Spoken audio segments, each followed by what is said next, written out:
सभी को नमस्कार। आप सभी भाइयों का स्वागत है करियरविल ऐप पर।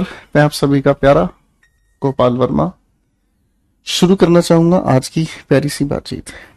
सबसे पहला एक छोटा सा सवाल आप सभी के लिए। आप में से कितने ऐसे हमारे सज्जन भाई हैं जो अपना हर दिन का ये जो मोक हम कर रहे हैं इसको रिवाइज करते हैं, मतलब इसी मोक को दोबारा लगाने का काम करते हैं? आप में से कितने ऐसे प्यारे स्टूडेंट्स हैं भाई जो मोक को दोबारा से लगाने का काम करते हैं? हेलो, नमस्कार भाई वीरेंद्र, नीरज, रोशन, शैलेंद्र बाबूजी, क्या हाल चाल है भाई सारे के? तो पैराजंबल का एक सवाल है हमारे सामने, ठीक है। पहले पैराजंबल की सवाल को निपटाते हैं, फिर एक क्वेश्चन है जिसके अंदर हमें मीनिंग ढूंढना है, स्पेलिंग करेक्ट ढूंढनी है, और फिर हमें भाई सिनोनिम बताना है टेंटलाइज का। टेंटलाइज की अगर हम बात करते हैं तो टेंटलाइज का मतलब होता है किसी को एक्साइट करना, ठीक है ना, किसी को एक्साइट करना। हमने इसी से जुड़ा हुआ एक शब्द और पिछली क्लास में पढ़ा था, एराउज करना। सिनोनिम की बात कर रहे हैं तो डायरेक्ट का मतलब होता है विदाउट स्टॉपेज, बिना रुके, ठीक है भाई। पेसिफाई का मतलब क्या होता है? टू शांत करना, टू मेक पीसफुल।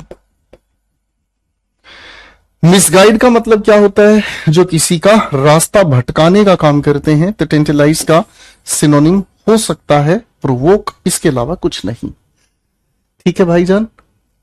अगले प्रश्न पर बढ़ते हैं दोस्तों। गुड आफ्टरनून भाई, सभी को नमस्कार।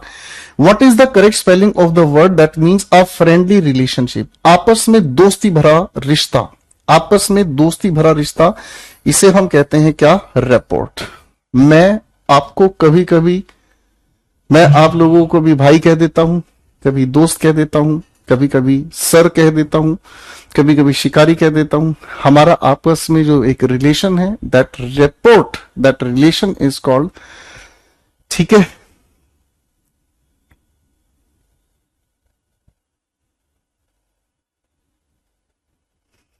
चलिए भाई, बात समझ गए? तो हमारा रेपोर्ट काफी इंपॉर्टेंट है। अब पैराजंबल के सवाल की तरफ चलते हैं। सी, ए, बी, बी, डी की कोई शुरुआत नहीं। He repeated the experiment increasing the amount until he had weighed up to 1,000 pounds, ठीक है ना। उसने एक्सपेरिमेंट को रिवाइज किया, रिपीट किया और इंक्रीज कर दी अमाउंट को जब तक उसका 1,000 पाउंड वजन नहीं हो पाया, ठीक है जी। आगे लिखा है during the spring of 1717 the iron foundries on a remote district were. बेटा रिमोट का अगर कोई सिनोनिम आपसे पूछे तो दूर दराज हिंदी में कहते हैं, डिस्टेंट अंग्रेजी में कहते हैं। District were often visited by a thin middle aged man with a notebook. 3 cauldrons were next prepared under his directions. देखो भाई, यहां हिज किसके लिए यूज है? नहीं पता। यहां ही किसके लिए यूज है? नहीं पता, ठीक है जी। ही वुड वेई आउट, सर ये किसके लिए यूज हुआ है? नहीं पता। तो सारी कहानी समझ में आ गई। बी की शुरुआत है, दोनों गायब हैं। यहां बी के बाद डी है, यहां बी के बाद सी है। ऑब्जर्व करते हैं तो भाई साहब एक सज्जन देखने को मिले 1717 में देखने को मिले। और उसके बाद क्योंकि ये बिल्कुल मिडल एज थे, थिन लिखा है, दुबले पतले शरीर के, और इनका जो वजन है बस 2 ही पाउंड थे आयरन के। तो भाई साहब बी से सटीक आंसर कोई और नहीं बन पाएगा, ठीक है जी। बेटा वीवो क्लास में आप पढ़ सकते हैं इसी टाइम पर, मेरी तरफ से कोई चेंजेस नहीं हो पाएंगे, माफ कीजिएगा, ठीक है। आप क्लास लाइव नहीं पढ़ सकते, क्लास खत्म होने के बाद जब आपको समय मिले वीवू मेरे भाई तब आप इसको पढ़ सकते हैं, ठीक है। अभी आप पढ़ना चाहें फोकस कर सकते हैं, नहीं तो जब आपकी क्लास खत्म हो आप तब पढ़ लीजिएगा, हमें कोई एतराज नहीं है मेरे भाई। In response to the growing crisis, the agency is urgently asking for more contributions. हालात खस्ता हैं, हालात खराब होते जा रहे हैं। एजेंसी अर्जेंटली मांग रही है contributions to make up their sharp decline in purchasing power. किस चीज के लिए? Sharp decline. डिक्लाइन का मतलब होता है रिफ्यूजल। डिक्लाइन का मतलब क्या हो गया? रिफ्यूजल। शार्प का मतलब तीखा होता है, ठीक है ना। तो मेरे भाई यहां ध्यान से समझेंगे, इज लिखा है, एजेंसी हमारे सेंटेंस का सब्जेक्ट है। सब्जेक्ट हमारा सिंगुलर है तो यहां देयर का यूज नहीं होगा, हिज का यूज नहीं होगा, देयर का यूज नहीं होगा, यूज होगा इट्स शार्प डिक्लाइन। सिंगुलर के लिए हम इट्स का यूज कर लेंगे मेरे बच्चे।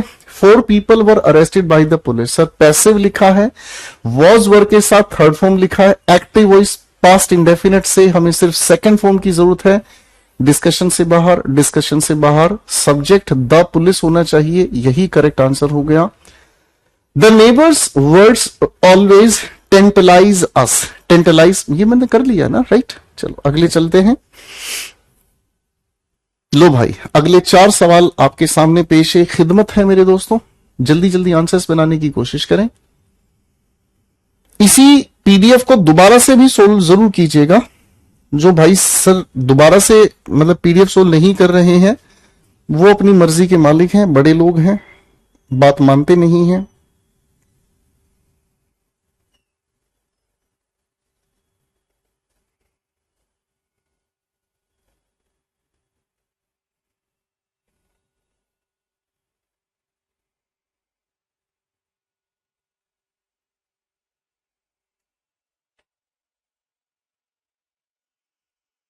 शाबाश। तो आइए दोस्तों, कोपियस का मतलब क्या होता है? कोपियस का मतलब होता है अबंडेंट, यानी कि जिसे हम कहते हैं प्रचुर मात्रा, प्रचुर मात्रा या बहुत ज्यादा जो संख्या है। इसके एंटोनिम की बात करते हैं तो मीगर। मीगर का मतलब होता है स्मॉल इन नंबर या स्मॉल इन क्वांटिटी, संख्या या मात्रा में कम होना। अनस्पेरिंग, अनस्पेरिंग से पहले मुझे एक बात बताओ बेटा, अगर किसी शब्द से पहले हम अन को प्रीफिक्स कर दें तो क्या मतलब बन जाता है? स्पेयरिंग शब्द बना है स्पेयर से। स्पेयर का मतलब क्या होता है? जिसे आप छोड़ देते हैं, जिसे आप इग्नोर कर देते हैं। तो अनस्पेयरिंग का मतलब होता है जिसे आप छोड़ नहीं सकते, इग्नोर नहीं कर सकते। अन की वजह से ही इसका अर्थ नेगेटिव हो गया है। तो भाई ये भी नहीं हुआ। इनफ सिनोनिम है। गैलोर एक शब्द लिखा है हमारे सामने, गैलोर GALOR की अगर हम बात करते हैं तो इसका मतलब भी क्या होता है? अबंडेंट ही। तो ये दोनों तो सिनोनिम परिवार से जुड़ गए हैं भाई। The magic fountain is renowned. Renowned का सिनोनिम लिखकर दिखा देंगे सारे बच्चे फटाफट से। सर एस्टीम्ड सिनोनिम लिखकर दिखा देंगे भाई, फेमस। ठीक है, सिनोनिम लिख के दिखाते रहेंगे साथ साथ। ठीक है दोस्तों,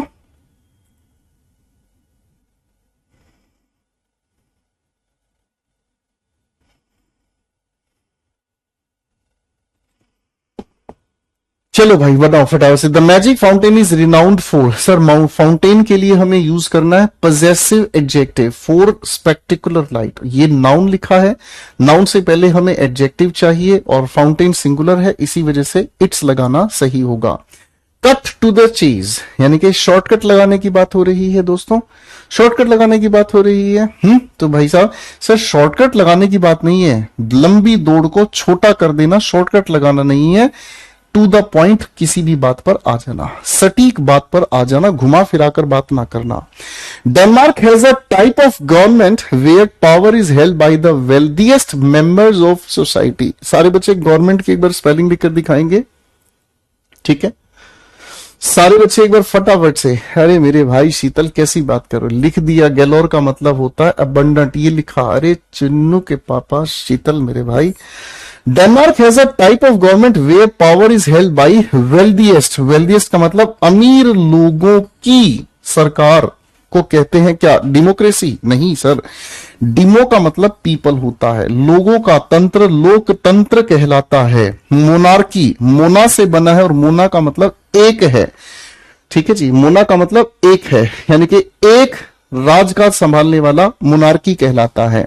ठीक है भाई। प्लूटो, प्लूटो आपको पता है Mickey mouse, Mickey mouse, Minnie Mouse, Mickey mouse का एक कुत्ता होता था जिसका नाम प्लूटो था।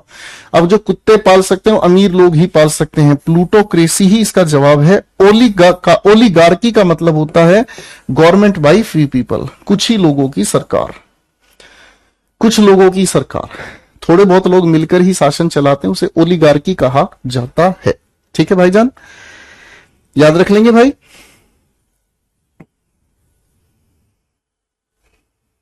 क्वेश्चन 10, 11, 12 भाई साहब तगड़े सवाल हो गए एक साथ। देखो तुम्हें पता ही नहीं चला, 5 सवाल दे दिए हैं।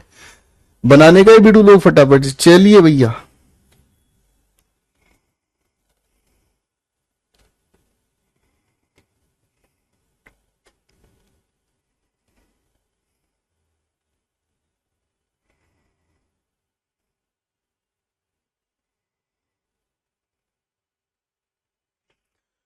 खैरियत पूछो कभी तो तुम्हारे दिन।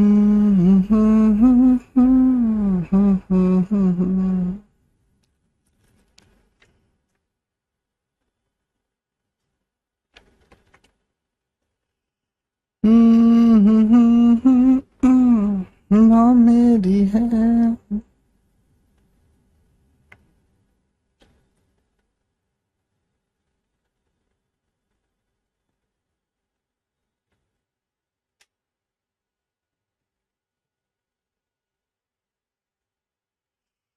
चलिए भाई, आंसर्स बनाते हैं लेडीज एंड लेडास। ठीक है, चलिए भाई।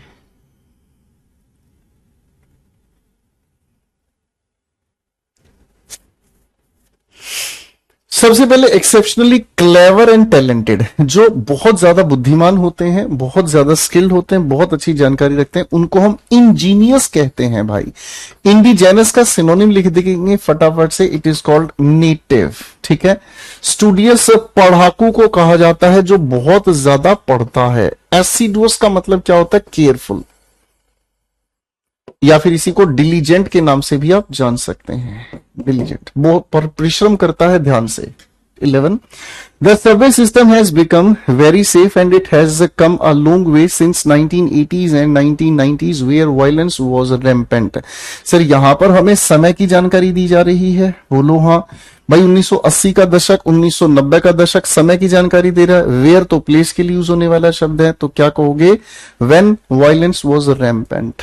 ठीक है जी, वायलेंस की बात कही जा रही है जिस समय व्हेन का यूज करेंगे। भाई आपको सही स्पेलिंग बतानी है, कौन सी है? देखो जी, रेफरेंडम की स्पेलिंग गलत है भाई साहब। रेफरेंडम में यहां आई नहीं लगेगा, क्वारंटाइन में यहां ए लगेगा साहब, प्रोग्नोसिस में यहां ओ लगेगा, पोस्थुमस की स्पेलिंग करेक्ट है। अब आपको थोड़ा सा होमवर्क दे रहा हूं, इन चारों के मीनिंग मुझे बताना है। ठीक है, चारों के मीनिंग मुझे बताना बेटा। फर्वर आपको बताना है इसका सिनोनिम, आपको बताना है इसका सिनोनिम।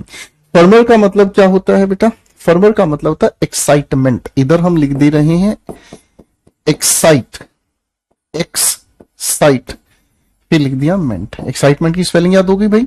आपको बताना है सिनोनिम।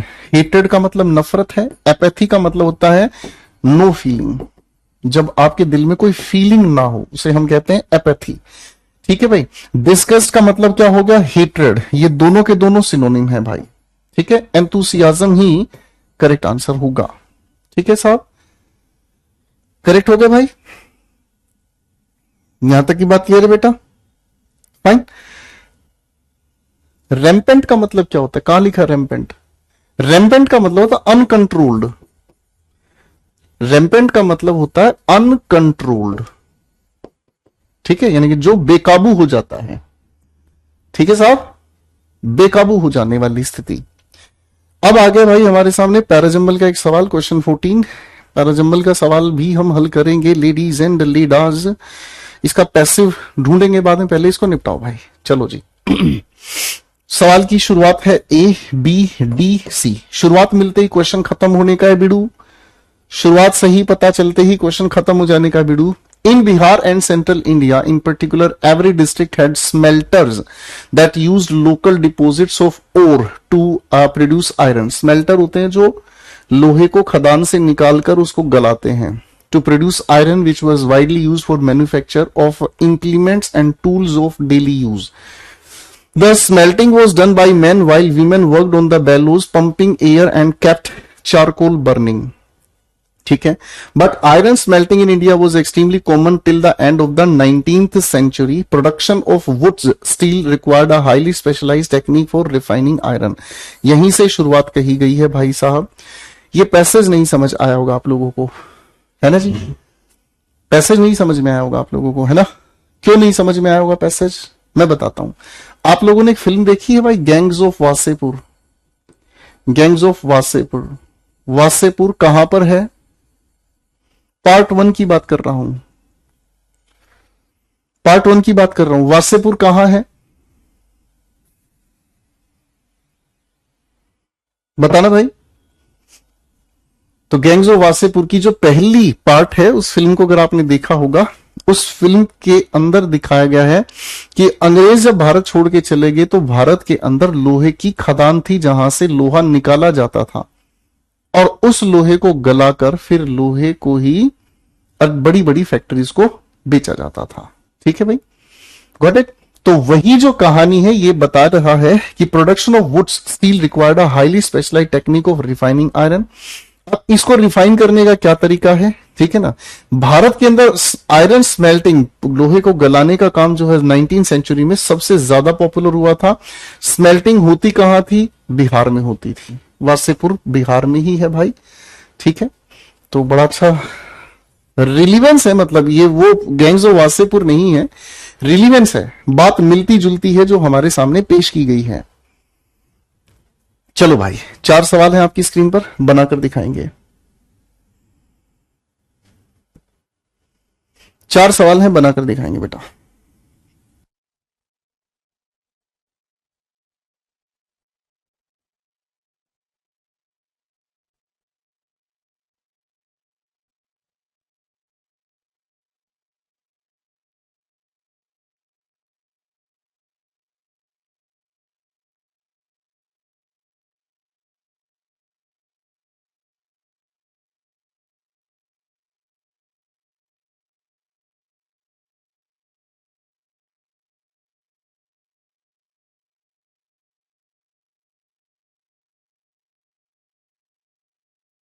बनाओ बेटा, आंसर्स बनाओ।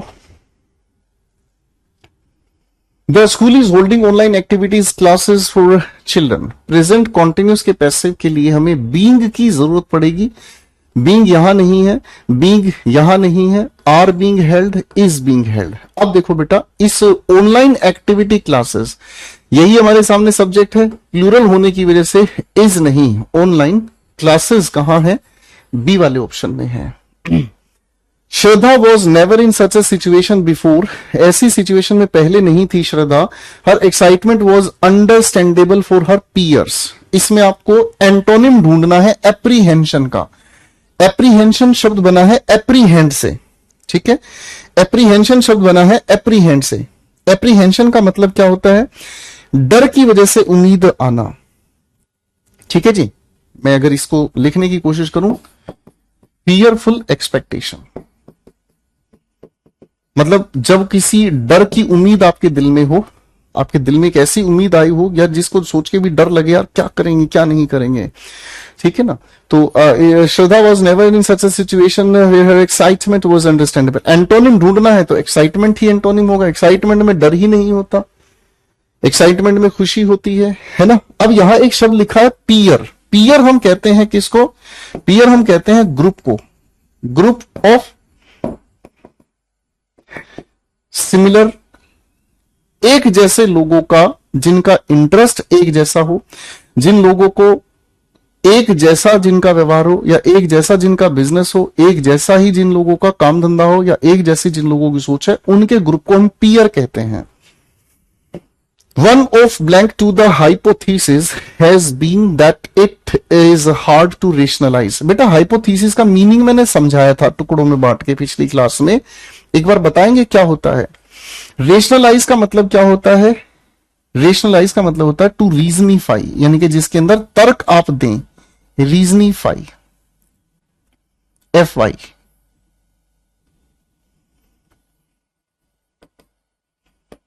रेशनलाइज का मतलब होता है तर्क के आधार पर किसी चीज को कह देना।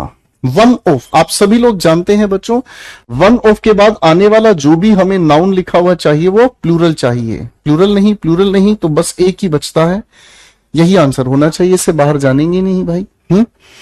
Like a cat on a hot tin roof. गर्म छत पर कोई कैट, क्या करेंगे भाई? छत गर्म हो, उसके ऊपर कोई कैट हो, कैट शांत बैठ जाएगी? हैं जी, बिल्कुल भी नहीं सर, फ्रस्ट्रेट हो जाएगी। Being in a state of agitation, agitation का मतलब होता है फ्रस्ट्रेशन, भड़क, झगड़ालू। क्वेश्चन 19-20 पर आ जाओ भाई, फिर आते हैं अगले पैसेज है या क्या है देखते हैं। 19-20 बना के दिखाएंगे बच्चे फटाफट से। रीजनिफाई का मतलब होता है बेटा तर्क के आधार पर कोई बात कहना।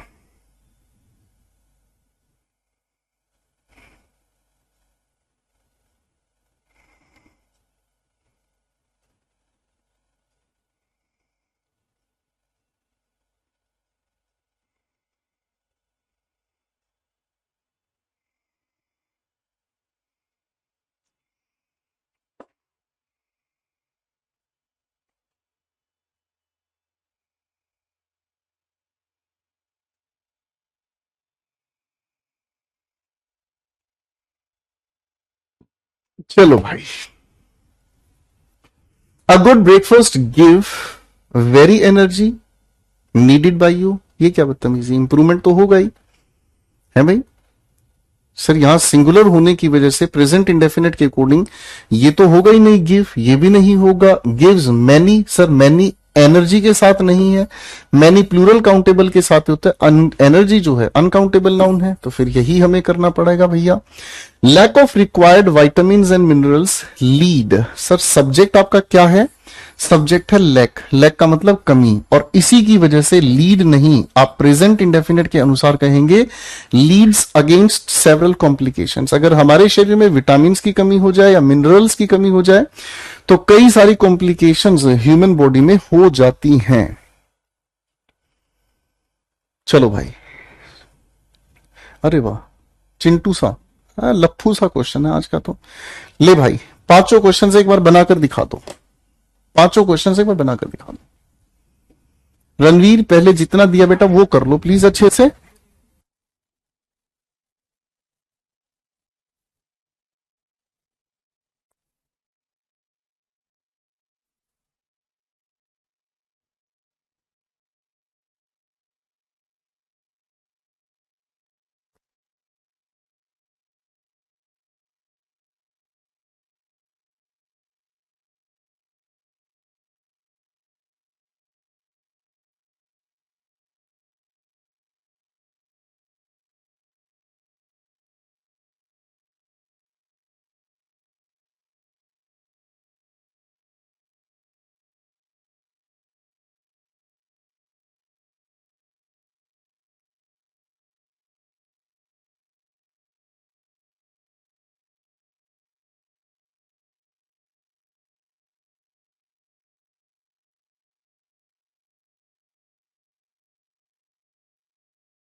तो आइए मेरे प्यारे दोस्तों आंसर्स बनाने शुरू करते हैं।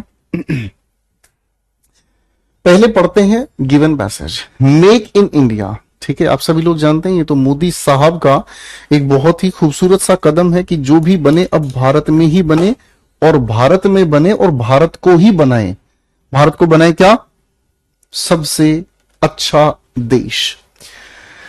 Make in India is a call to the global manufacturers blank, making India a manufacturing blank. ठीक है, तो क्या करेंगे भाई, make in India is a call to the global manufacturers, पूरे के पूरे विश्व में जो मतलब चीजों को बनाने वाले हैं उनके लिए कॉल है। ठीक है ना, एट के साथ फिक्स प्रेपोजिशन एम ही चल सकता है, इनमें कुछ भी नहीं। ठीक है ना, एम्ड एट जिसका उद्देश्य है, मेकिंग इंडिया अ मैन्युफैक्चरिंग, क्या सीट नहीं, हार्ट नहीं, सरफेस नहीं, हब। हब हम किसे कहते हैं, हब हम उस धुरी को कहते हैं जिसके चारों ओर चीजें घूमती हैं। आसान बनाता हूं साहब, आपकी साइकिल का टायर है, साइकिल है, मोटरसाइकिल है, कुछ भी है, इस साइकिल के अंदर स्पोक्स लगे होते हैं, ताड़ियां जिसे हम हिंदी में कहते हैं, स्पोक्स लगे होते हैं। इसके ठीक बीच एक छोटा सा सर्कुलर जुगाड़ होता है, उसके अंदर जो एक आयरन रोड डलती है उसे हब कहा जाता है। तो भारत एक ऐसा हब बनना चाहता है जिसके चारों ओर विश्व की सारी चीजों को बनाया जाए, सारी चीजों को मैन्युफैक्चर किया जाए। It is a national programme designed blank facilitate investment. Sir first form of verb की बात कर रही जा रही है तो टू के दूर नहीं जा पाएंगे हम, ठीक है। It is designed to facilitate investment, foster innovation, enhance skill, blank build best in class manufacturing, ठीक है ना। Enhance skill, agreement, decline, progress, development. तो enhance skill development, sir development का मतलब होता है कि भारतीय मूल के जितने भी लोग हैं उनके अंदर मतलब इस बात का भी विकास हो कि वो अपनी चीजों को बनाना सीख सकें। Enhance skill development and build best in class manufacturing blank. Infrastructure, fundamental, round work, footing, ठीक है। राउंड वर्क कोई शब्द ही नहीं होता, फुटिंग नहीं है सर, फंडामेंटल नहीं, इंफ्रास्ट्रक्चर। इंफ्रास्ट्रक्चर का मतलब क्या होता है, एक ऐसा ढांचा जो देश को विकास करने के लिए तैयार किया जाता है।